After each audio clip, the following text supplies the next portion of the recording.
This is AQLighting's No-Splice Connection System, or NSC, made to keep installs simple and stress-free.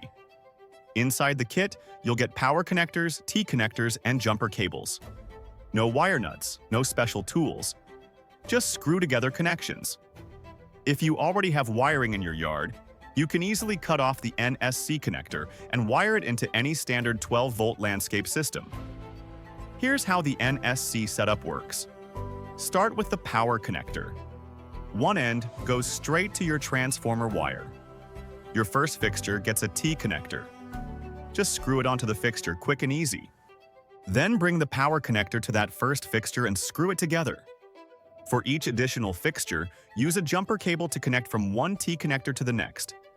Jumpers come in 3-foot, 6-foot, 15-foot, and 30-foot lengths, and you can combine them if needed. The kit also includes a 15-volt AC transformer. It mounts with just one screw and is designed so water sheds right off. Inside the transformer is a small control module. This is the brain of the system. You remove that module and plug your timer into its place. Keep that module safe.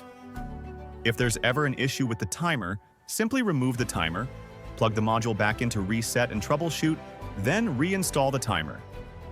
Easy connections. Flexible wiring. Simple troubleshooting. That's the AQL NSC system.